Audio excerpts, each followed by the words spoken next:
बिस्मिल्लाहिर्रहमानिर्रहीम। अस्सलाम वालेकुम स्टूडेंट्स। आज हम देखने जा रहे हैं 9th क्लास तर्जुमातुल कुरान मजीद की अगली सूरत और वो है सूरह अंबिया। आज का हमारा सबक है सूरह अंबिया, पेज नंबर 34 और तीसरी सूरत है हमारी इस तर्जुमातुल कुरान की बुक की। पेज नंबर 34 पे है हमारा आज का सबक सूरह अंबिया। और आज इस लेक्चर में हम डिस्कस करेंगे सूरह अंबिया का तारुफ, मज़ामीन, इल्मी और अमली नुकात और कुछ अहम बातें और हदीस नबी सल्लल्लाहु अलैहि वसल्लम जो सूरह अंबिया में एक्सप्लेन की गई है। और अपने उसी तरीके के मुताबिक हम लोग पहले रीड आउट करेंगे, कुछ इंपॉर्टेंट पॉइंट्स अंडरलाइन करेंगे जो एमसीक्यूज़ और शॉर्ट के हिसाब से इंपॉर्टेंट होंगे बोर्ड पॉइंट ऑफ व्यू से। तो चलिए स्टार्ट करते हैं अपना आज का सबक सूरह अंबिया, पेज नंबर 34। सूरह अंबिया मक्की सूरत है। फर्स्ट लाइन ही हमारे पास एमसीक्यू है और ये बहुत इंपॉर्टेंट एमसीक्यूज़ आते हैं सूरत के बारे में कि वो मक्की है या मदनी। और इससे पहले जो ओल्ड इस्लामियत थी उसमें भी ये बहुत इंपॉर्टेंट एमसीक्यू था क्योंकि उसमें तो सिर्फ 2 सूरतें थी, तो वो याद रखना बहुत आसान था। तो इसमें आप लोगों को बहुत केयरफुल रह के याद रखना होगा कि कौन सी सूरत मदनी है और कौन सी सूरत मक्की। तो सूरह अंबिया जो है वो मक्की सूरत है। ये हमारे पास एमसीक्यू है। इसमें 112 आयात है। तो ये भी हमारे पास एमसीक्यू और शॉर्ट दोनों के लिए इंपॉर्टेंट है। सबसे पहले आता है तारुफ।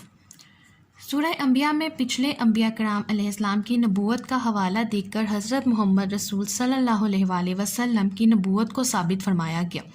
तो ये जो तारुफ की सबसे पहली लाइन है ये हमारे पास शॉर्ट एमसीक्यू दोनों के लिए इंपॉर्टेंट है कि आप सल्लल्लाहु अलैहि वसल्लम की नबूवत को जो साबित है वो साबित फरमाया गया था, तो उसका तज़किरा किस सूरत में है, तो उसका आंसर क्या होगा, सूरह अंबिया। और फिर ये भी पूछा जा सकता है कि सूरह अंबिया में किसकी नबूवत को जो है वो साबित किया गया, तो वो है हज़रत मोहम्मद सल्लल्लाहु अलैहि वसल्लम। इसी मुनासबत से इस सूरत का नाम सूरह अंबिया है। ये भी पूछा जा सकता है कि सूरह अंबिया को ये नाम क्यों दिया गया था, तो इसका आंसर हमारे पास ये फर्स्ट 2 लाइन इसका आंसर आएंगी। सूरह अंबिया उन सूरतों में से है जिनके बारे में हज़रत मोहम्मद सल्लल्लाहु अलैहि वसल्लम ने फरमाया कि ये मेरा कदीम माल और कीमती असासा है। सही बुखारी की हदीस नंबर 4731 है ये। और ये भी आपके पास शॉर्ट पॉइंट ऑफ व्यू से इंपॉर्टेंट है कि आप सल्लल्लाहु अलैहि वसल्लम ने सूरह अंबिया के बारे में क्या इरशाद फरमाया।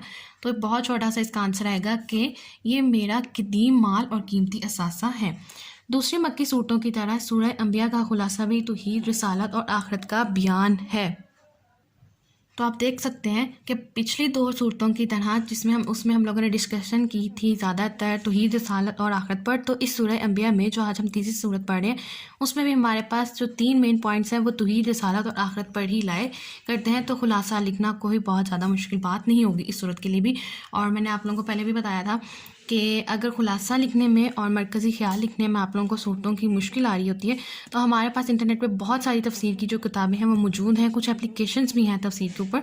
तो आप सिंपली उस पर जाके टाइप कर सकते हैं सूरत का नाम, तो आपको इंग्लिश और उर्दू दोनों में खुलासा, उसकी तफसीर, उसका मरकज़ी ख्याल, हर चीज़ आपको अवेलेबल हो सकती है। तो अगर जिन बच्चों को ख़ुद लिखना मुश्किल लगता है, ख़ुद लिखना के लिए आपके पास कंपल्शन है कि आपको सूरत का पूरा तर्जुमा रीड आउट करना पड़ेगा, उसके बाद ही आप खुलासा लिख सकते हैं। इसके अलावा अगर ये काम आपको मुश्किल लगता है क्योंकि बहुत ज़्यादा काफ़ी लंबी सूरतें हैं, 112 आयात हैं, तो इसके अलावा आप सेकंड ऑप्शन ये अडॉप्ट कर सकते हैं कि आप अपनी जो सर्च बार पर जाके सिंपल सूरत का नाम टाइप करके उस पर तफसील निकाल सकते हैं, तो आपका खुलासा निकल आएगा। और खुलासे में आप लोगों ने 3 पॉइंट्स को जो है वो बहुत इंपॉर्टेंट लिखना है, तौहीद, रिसालत और आखिरत का बयान। नेक्स्ट रीडिंग आ जाती है हमारे पास मज़ामीन। सूरह अंबिया उस वक्त नाज़िल हुई जब मुशरिकीन मक्का मुसलमानों पर तरह तरह के सितम ढा रहे थे। सूरह अंबिया में तौहीद बारी ताला के दलाइल दिए गए हैं। तो ये एमसीक्यू आ सकता है कि तौहीद बारी ताला के दलाइल जो हैं वो किस सूरत में दिए गए हैं, तो वो सूरह अंबिया उसका राइट ऑप्शन। कुरान मजीद और रिसालत पर मुशरिकीन के एतराज़ात का भरपूर जवाब दिया गया। सूरत के दरमियानी हिस्से में अंबिया कराम अलैहिस्सलाम और हज़रत मरियम अलैहिस्सलाम का तज़किरा फरमाया गया है। तो ये भी पूछा जा सकता है आपके पास एमसीक्यू में कि दरमियान कौन सी सूरत के दरमियानी हिस्से में सूरह मरियम का तज़किरा है, तो वो आ जाती है सूरह अंबिया। सूरह अंबिया के आखिर में आखिरत पर ईमान लाने का जिक्र है। ये भी हमारे पास एमसीक्यू बन सकता है। क़यामत के करीब आने और दीगर अहवाल क़यामत का बयान है। फिर इस हकीकत का जिक्र है कि साबित कदमी और इखलास के साथ नेकी की राह पर चलने वालों के लिए कामयाबी है। ऐसे लोगों को आखिरत में कोई खौफ ना होगा। साथ ही ये बताया गया है कि सरवर कायनात हज़रत मोहम्मद सल्लल्लाहु अलैहि वसल्लम को तमाम जहानों के लिए सरापा रहमत बनाकर भेजा गया है। नेक्स्ट आ जाता है हमारे पास इल्मी और अमली नुकात सूरह अंबिया के। ये जो पार्ट है ये हमारे पास शॉर्ट और एमसीक्यूज़ हर सूरत के लिए का जो ये पार्ट है इल्मी और अमली नुकात, ये हमारे पास शॉर्ट और एमसीक्यूज़ दोनों के लिए बहुत ज़्यादा इंपॉर्टेंट है, वेरी इंपॉर्टेंट पार्ट है ये हमारे पास। इसमें से बहुत ज़्यादा एमसीक्यूज़ और शॉर्ट क्वेश्चन बन सकते हैं। सूरह अंबिया का मुताला करने से जो इल्मी और अमली नुकात मालूम होते हैं, इनमें से चंद ये हैं। क़यामत का वक्त करीब से करीब तर होता जा रहा है, इसलिए हमें अल्लाह ताला से गाफिल होकर ज़िंदगी नहीं गुजारनी चाहिए। सूरह अंबिया की आयत नंबर 1 है, 1 आयत है। जो बात हम नहीं जानते वो हमें इल्म रखने वालों से पूछ लेनी चाहिए। सूरह अंबिया की आयत नंबर 7। अल्लाह ताला ने ये दुनिया महज खेल तमाशा के लिए नहीं बल्कि बामकसद तौर पर पैदा फरमाई है। ये सूरह अंबिया की आयत नंबर 16 और 17 का नुकात है। अल्लाह ताला हमेशा हक़ व बातिल से टकरा कर बातिल का सर कुचल देता है। सूरह अंबिया की आयत नंबर 18। इस कायनात में अगर एक से ज़्यादा खुदा होते तो ज़मीन और आसमान में फसाद बर्पा हो जाता। आयत नंबर 22। हर शख्स अपने अमाल का अल्लाह ताला के सामने जवाबदा है। 23 आयत है। हमें मुश्किलात में अल्लाह ताला को पुकारना चाहिए क्योंकि वो सबसे बढ़कर रहम फरमाने वाला है। आयत नंबर 83। तो ये थे हमारे पास इल्मी और अमली नुकात। और आप देख सकते हैं कि जो सारे जितने पॉइंट्स उन्होंने एक्सप्लेन किया ये हमारे पास शॉर्ट और एमसीक्यूज़ दोनों के लिए बहुत ज़्यादा इंपॉर्टेंट है, इसमें से आ सकते हैं। और आपको अंदाज़ा एक्सरसाइज देके भी हो जाता होगा कि इल्मी और अमली नुकात से बहुत सारे एमसीक्यूज़ और शॉर्ट्स होते हैं वो उन्होंने पूछे होते हैं एक्सरसाइज में भी, तो पेपर में भी आपसे इस पार्ट से बहुत ज़्यादा चीज़ें पूछी जा सकती हैं। तो अहम बातें क्या हैं इस पूरी सूरत की, ये पार्ट इस सूरत का बहुत ज़्यादा इंपॉर्टेंट है, एमसीक्यूज़ और शॉर्ट दोनों के लिए।